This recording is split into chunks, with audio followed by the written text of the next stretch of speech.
And welcome back, chat, to the Hitters Meeting, episode number 17. We have the Pittsburgh Pirates coming into town this weekend for a 3-game set. And as per usual, I am joined with Coach Ken Anderson. Ken, buddy, how are you doing today?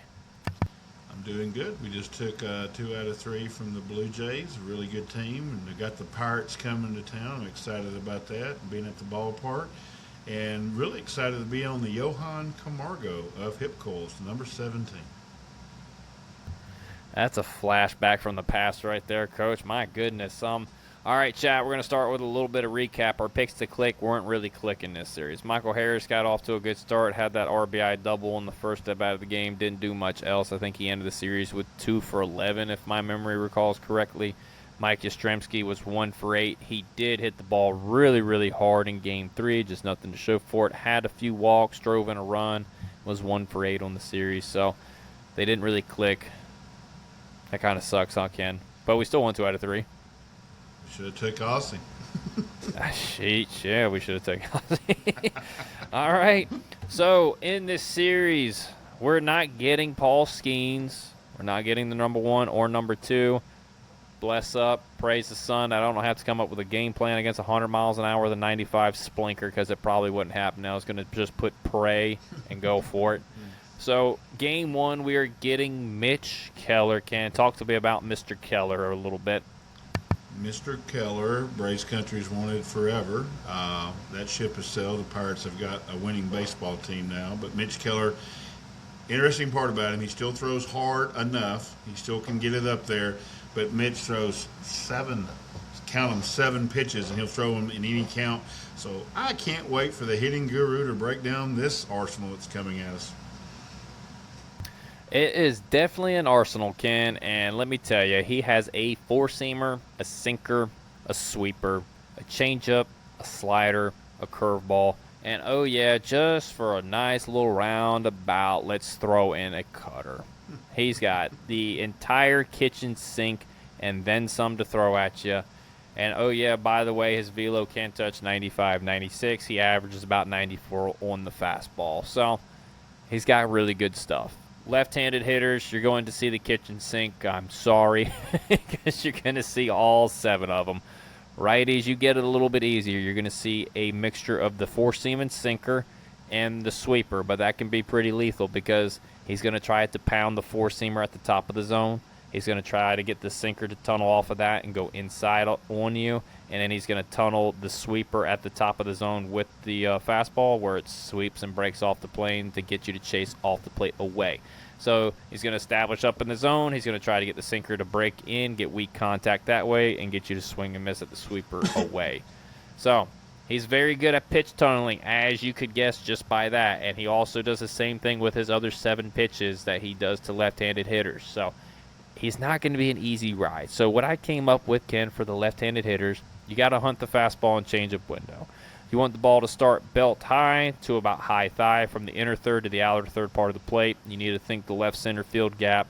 Again, in my opinion, when you hunt that window of the fastball and the changeup, you're already looking kind of, outer third of the plate, middle, outer third. So if you see the hanging sweeper that pops out of the hand, you have a really good chance of doing damage on that. But if anything starts in the strike zone and starts breaking into you, you just need to take it because it just doesn't have the possibility of being anything that you can do damage on or really put in play because it's going to be in off the plate. So just take it.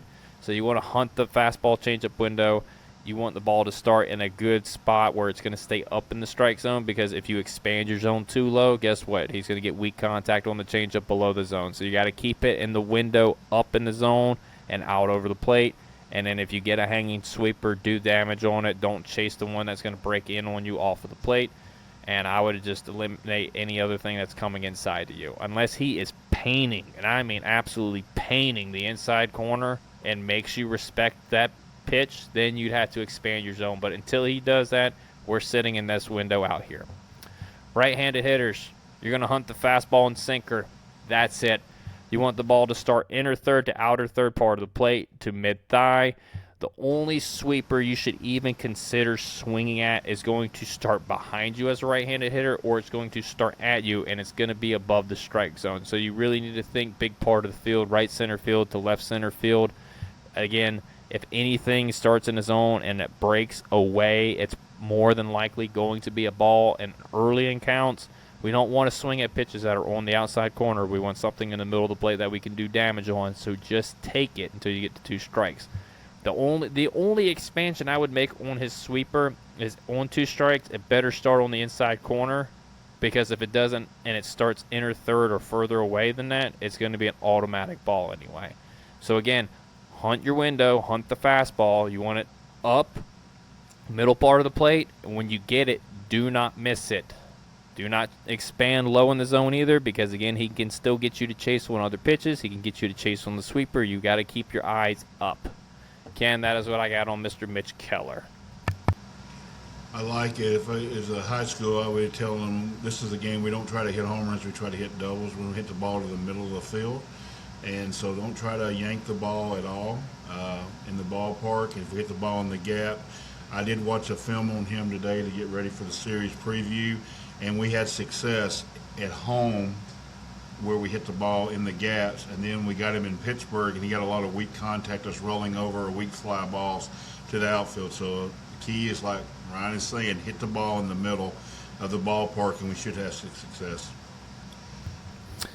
All right, game 2. This is a pitcher that I think a lot of Braves fans have been intrigued by. Ken, I think you really like him. I know I had a friend of mine DM me. He's like, I can't wait to hear what you got on this guy. And that guy is Braxton Ashcraft. Ken, tell me what you got on him. I like Braxton Ashcraft. Too bad he's pitching for the wrong team, as we used to say back in the day. He's got really good stuff. He throws hard.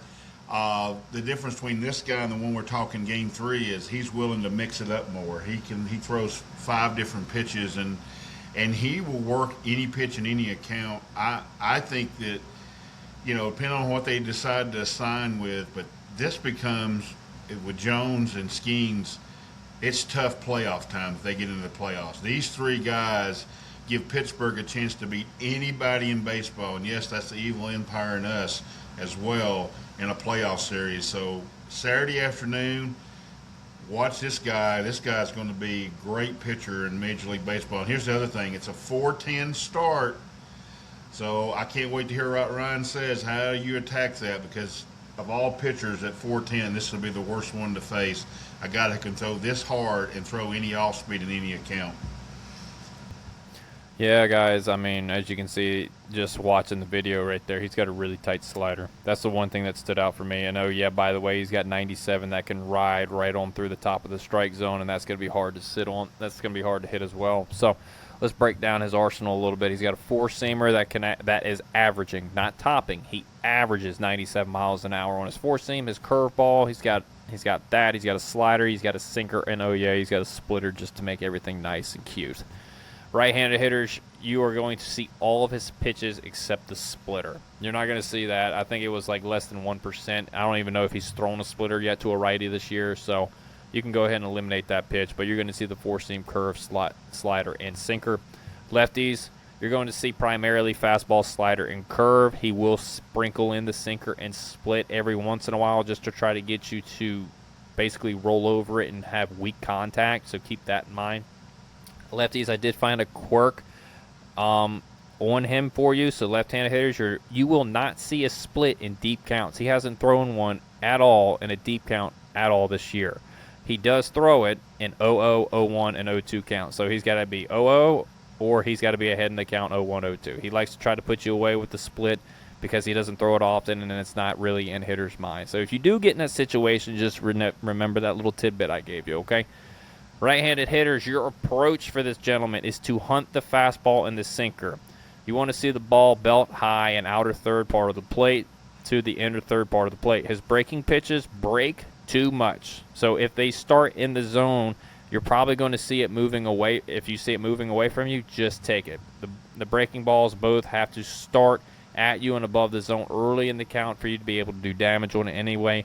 With 2 strikes, they have to start on the inside corner because it's going to break right onto the outside corner, and that's you're going to have to protect that with 2 strikes. So until you get to 2 strikes, you're going to hunt the fastball and the sinker, and it's got to be up in the strike zone, because if he starts tunneling down there at the bottom of the zone and you start chasing down there, guess what's coming? The slider that's going to fall right out of the zone. So you can't chase too low in the strike zone. So if you guys see hitters such as Ronald, Riley, any of these right-handed sticks taking fastballs that are down the middle, but they're at the bottom of the zone, don't get on to them. They can't chase down there, because then he's going to break a slider off in the rear end and try to get him to chase on that.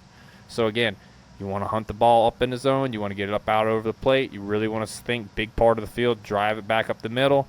And the only slider that you want to swing at is the one that's going to start above the zone and pop out of the hand. 2 strikes, you got to battle and you got to do what you got to do, but hunt the fastball early in the count. I don't see any other reason why you need to be looking curve, sinker, slider, or slider, curveball at all in the count unless you get a hanger. And if you get a hanger, it's going to be easily readable. Left-handed hitters, again, you're going to hunt the fastball. His breaking balls have to pop out of the hand in order for you to want to go on it. It's got to start in the right-handed batter's box and above the strike zone for it to be something that you can do damage on. So hunt the heater from the inner third to the outer third and belt high to high thigh.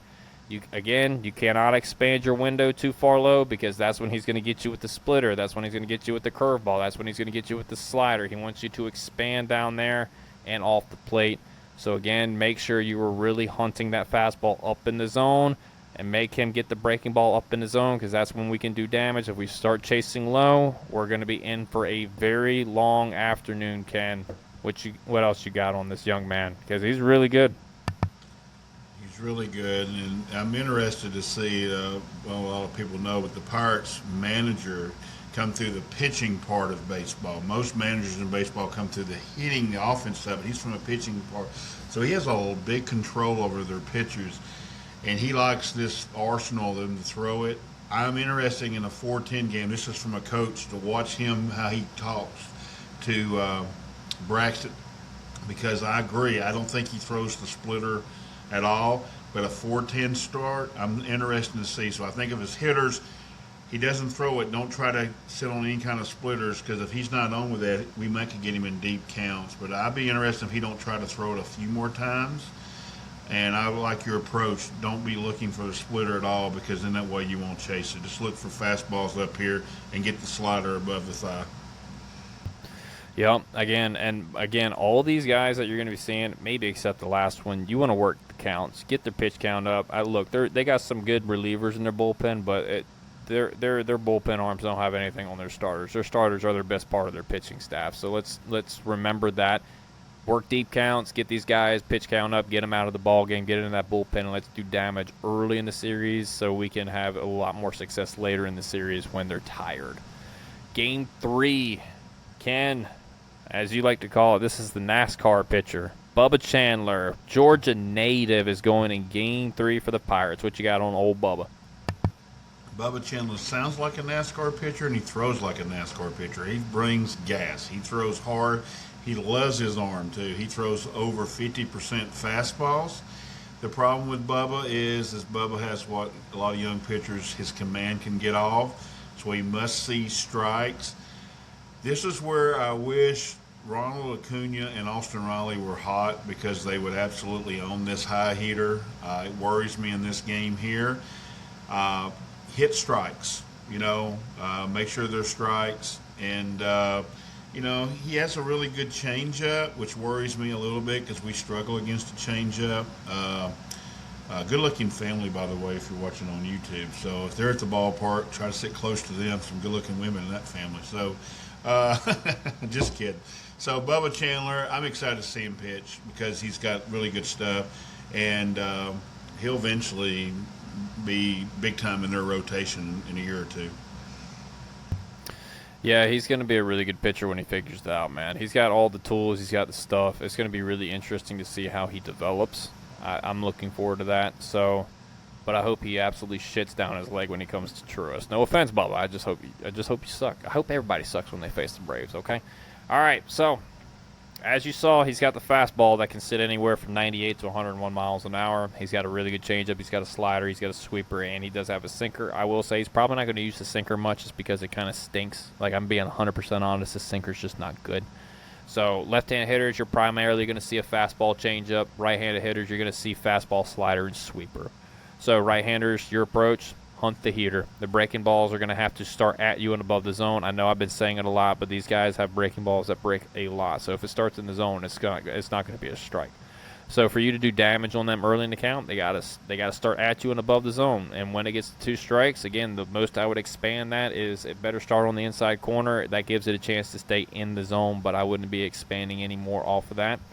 So take it if you see it breaking away from you, but hunt the heater belt high to mid thigh high from inner third to outer third part of the plate. And again, you got to stay big part of the field. He can, if he's really feeling frisky, you can't expand too low in the zone because he can still try to get you with the slider and the changeup. So again, you got to still keep the fastball up. And I know it's going to be tough for Riley. I know it's going to be tough for Ronald. They don't like high velocity up in the zone. But if you're hunting it, you should be getting started early on it. When you get it, you just cannot miss it. Left-handed hitters, your approach, hunt the fastball changeup window. You want the ball to start at the belt to your high thigh and inner third to outer third. Again, stay big part of the plate. Do not expand your zone down or inside because if you expand in, he's going to get you on the breaking ball. And if you expand it any lower, you become way more susceptible to the changeup. Changeup's really hard to read if you're chasing fastballs at the bottom of the zone because it tunnels very well.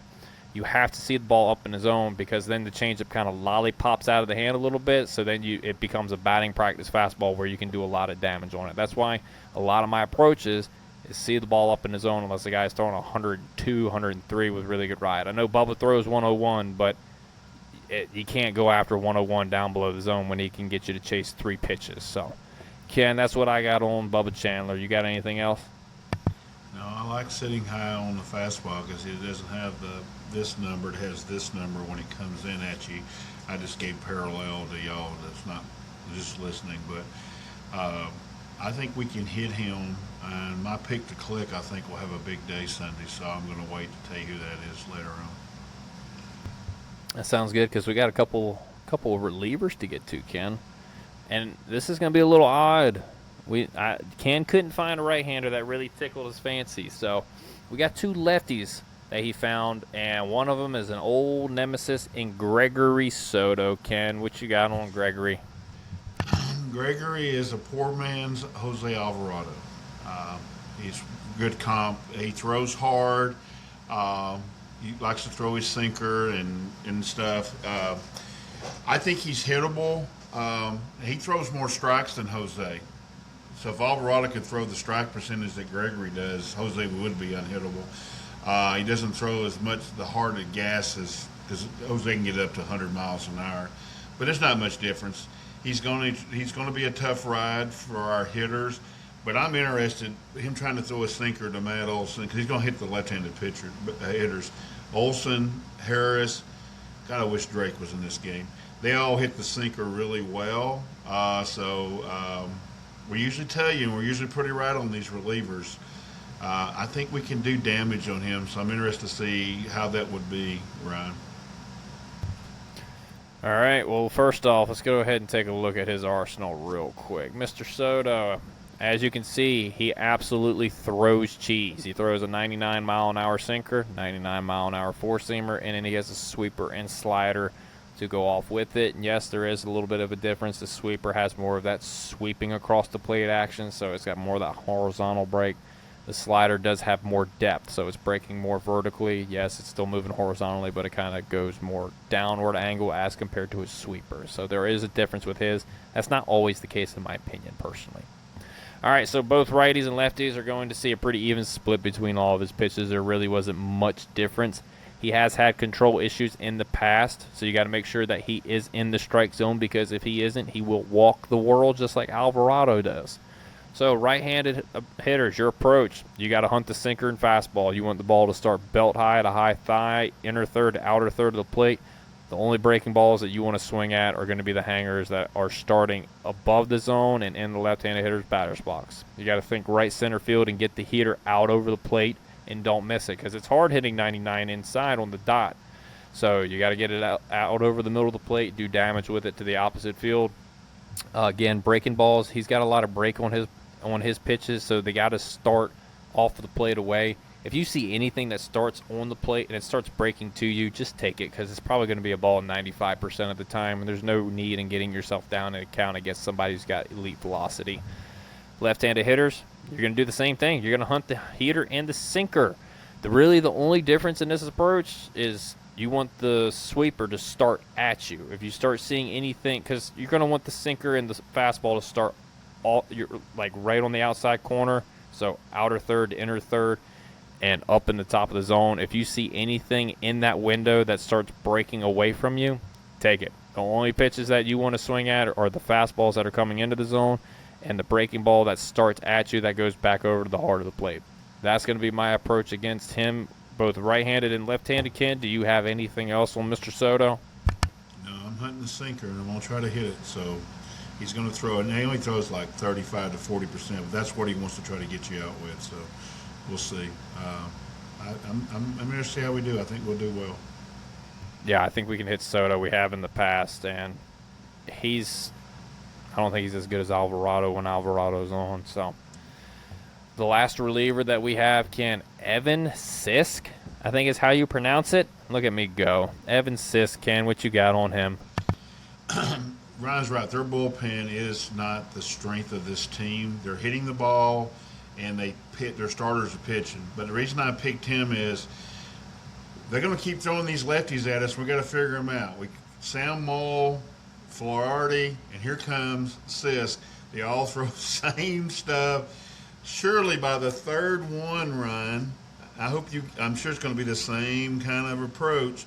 Our guys have seen this enough to hit, and that swing right there, if you're watching on YouTube, is what he wants, is that swinging at that sweeper that goes everything away from you, lay off of it.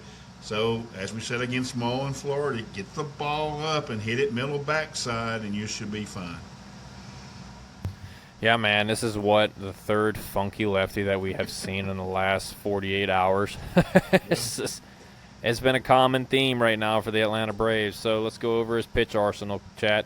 He's got a sinker that tops averages around 93. He's got a curveball, sweeper, four-seam, and he's got a changeup. Right-handed hitters, he likes to throw the curveballs a lot. These are the little quirks that I picked up on. He likes to throw the curveballs when he's behind in the count, and changeups when he's ahead in the count, 0-2 and 1-2. So keep that in mind. Left-handed hitters, he gets very sinker reliant when he is behind the count. So 2-1, 3-1, 3-0, 2-0. He's coming at you with the heater, so keep that in mind as well. That could play a pivotal role in you between getting a base hit and then getting back behind in the count because you're looking for something else. So right-handed hitters, you're going to see the sinker, curveball, and changeup. Lefties, you're going to mainly see the sinkers and sweepers. So righties, your approach is going to hunt the sinker and curveball window. You want the ball to start belly button to belt high and inner third to outer third part of the plate. Do not expand your window low until 2 strikes. This guy has a funky arm angle, so the curveball and the sinker are going to come out of the same slot, and it's going to look like the exact same pitch. So it's going to be really tough for these guys if you see them chasing a breaking ball way off the plate. Or inside on the plate for righties. Don't get onto him. I'm telling you, I watched the video on this guy. It literally looks like the same pitch coming out, except one rides up and then cuts across the plate, and the other one goes straight down. So it's really, really tough. But if you keep him up, it gives you the best chance, because a breaking ball that is starting up is normally going to pop out of the hand, and you can see it. But if you expand your sights down at all, it's going to be a really, really tough at bat, and you're going to be chasing a lot. So left-handed hitters, your approach, hunt the sinker. You want the ball to start outside corner to middle and belly button to belt high. If the ball starts to break away at all, take it. There's no sense to swing at it if it starts in the strike zone, because it's going to be a ball. The only breaking ball that you should be swinging at is going to be the one that starts behind you. Literally, it's going to start behind you, or the one that starts at you, and even that one might be a really good pitch on the outside corner. That's how much this stuff breaks. So keep that in mind. Again, get the sinker up in the zone, out over the plate, and you're really going to have to think middle backside and drive into the opposite field gap, and that applies to the right-handed hitters as well. Ken, that is what I got on Mr. Sisk. I like it. Yeah, and the reason I picked him is because it's a chance for us to see this guy again, and we're going to have to eventually hit this kind of guy if we want to go where we go. Because when we get in the postseason, if they figure out we can't hit this kind of guy, trade deadline, people are going to go get this guy. So let's try to zone him in. No doubt about it. If you guys don't think that teams don't pay attention to what the really good teams have trouble with, and they're going to try to get that ammunition in their bullpen, you got another thing coming, because I promise you the Braves are looking at what the Dodgers struggle with and what other teams that they're going to see in the postseason struggle with, and vice versa. So it's Braves need to figure it out. They need to have as little weakness as possible rolling into the trade deadline. So with that being said, Ken, what is your series prediction, good sir? 2 of 3. I think we're going to win the series. I think we'll take 2 or 3. We're doing the series preview. Make sure you check it out later this afternoon. But we do have an advantage with our pitchers, especially 2 of them. With Elder, his sinker should work against their left-handed hitters, and Martin Perez's off-speed should work against them. So games 1 and 3 favor us. Game 2 be a tough matchup, but if Spencer will throw well, we should be able to take 2 out of 3. Chat, go ahead and check it out, because what they do over there on the series preview on Hardcore Braves, if you didn't know, is that they really kind of they do the opposite of what we do over here on Hip Cool. They go through the opposing lineup from a pitcher's kind of perspective and how they would attack it and what the weaknesses are, and seeing how the pitchers match up against the opposing lineup. So give that a good whirl, because it's good stuff. But I am with you. I'm going 2 out of 3 as well. I think we match up in a couple of these pitching match up pretty well. I am very worried about Strider and how he's going to fare in this series, just because he's been a little off with his command, and his, like me and you talked about off air, his slider just hasn't been as sharp and crisp as we know it can be. So we'll see how he mixes in the other off speed. But if Strider can dominate, there's a good possibility at a sweep. But I'm going to go 2 out of 3 for safekeeping. And now, who is going to be your series MVP, or pick to click, if you will, Ken? I'm going to go with a guy that's glad the Blue Jays are out of here, because the Blue Jays threw all this pitching. I mean, even Gossman, who throws hard, throws that splitter all the time. And so Michael Harris is glad he's getting velocity back in here. And their best reliever, their closer, throws gas sinkers that he likes to hit. So I think Michael Harris is going to have a huge series this weekend. And when Michael and that 2-0 has a huge series, and then Ozzie and Matt getting started, I think we're going to score a run, especially against Mr. Keller and Mr. Chandler for sure. I like it. Michael's a solid pick. But I think mine's a little bit better. And the reason why is because he's going to see a lot of those lefties, because he's sandwiched right in between Michael, Olsen. He's right in the middle of those guys, so he sees a lot of lefties. The little monster, Ozzie Albies, I think he's going to pop off this series. He popped off last series, so yeah, I'm really stretching out on a limb there, chap. But he's going to see right-handed pitching a good bit this series, so it's going to be interesting to see how his lefty swing plays. And look, he's been swinging the bat well. His pitch selection has been a lot better. His approach has been really, really good since his Game 3 in Cincinnati that we will never speak of ever again. And Ozzie, if you do it, I'm going to sit you in timeout, okay? Some hitters to watch out for that are going to probably struggle this series. We already talked about it in the series preview last time that Ronald was going to struggle this series because I don't think he can hit high velocity. He can't hit velocity up. He can't hit velocity in right now. And it's been, and I'm not picking on Ronald, okay? It's just a fact. Ronald doesn't like the ball inside. Ronald, I need you to come in and sit down with me for a second, okay, honey?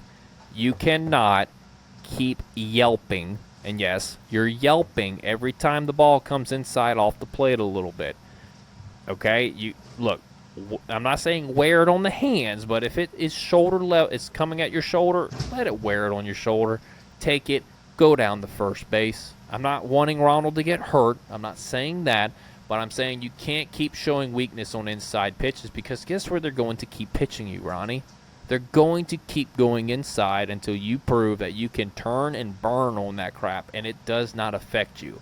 Once you do that, you're going to take the next step again and be back to that MVP level. But right now, they're going to stay in there. They're going to pound you inside with fastballs.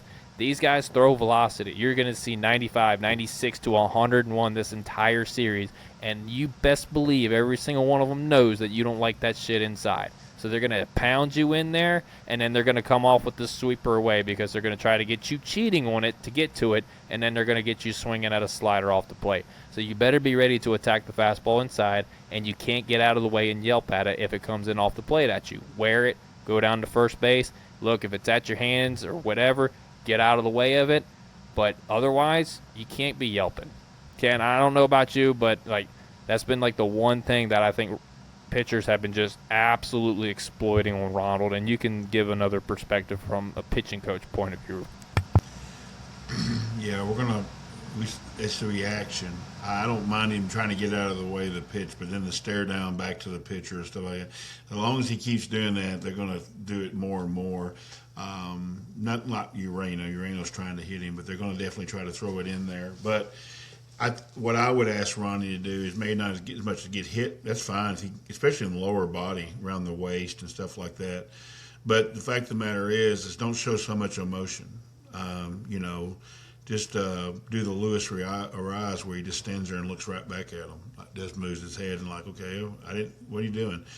And that I'd like to see. And like you said, the problem is this reason's a big weekend for our left-handed hitters because Hassan Kim, Austin Riley, and Ronald Acuna are not hitting the fastball right now. So the other ones, they got to jump in there and have a good series. And no offense to Austin Wynns and Sandy Leon, we're going to get nothing out of them. So at least 5 guys to really facilitate this offense this weekend until they get going. But to Ryan's point, Ronnie could get going if he'd stop worrying about the inside fastball as well. And it's not so much that you don't have to worry about it, but quit showing the weakness that you have in there because they're going to continue to exploit it. Look, and Austin Riley's not a great example, but when they go inside, he wears it and he moves on down the first base. He gets pitched inside, but it's not to the extent that you do, Ronald. It's because people know that you hate that crap and you show emotion every single time. If you really want to take the next step, you're going to learn how to hit the inside fastball like you have done in the past, and you're going to get there, but you can't keep showing that sign because they're going to keep pounding you in there. You like getting your arms extended. Everybody knows that. If you want to take the next step, in my opinion, you take that away from the opposing team. You take that off the scouting report. You're going to open up a whole window of opportunities for you to really start doing damage all over the ballpark all over again. All right. So those are the hitters that are a little bit of a slide. Ronald, Riley. We already know Riley. He doesn't have bleeping anything going. I'll go ahead and drop this little note on your chat. I am no longer in on Austin Riley. As much as you might think it's funny, I've been in that dude's corner for the last 3 years, and I will explain to you guys while I'm out. There's going to be a video coming out. It's going to be probably pretty lengthy and detailed, and I'll go into everything. But it's not a really good time for Austin right now. He's really struggling at the plate, and I don't see any sign of him coming out of it anytime soon. So keep an eye out for that this weekend. It'll probably drop around Sunday just because it's going to be a long one. I got to get a lot of clips. I got to do a lot of editing. I got to do a lot of recording, so give me some time.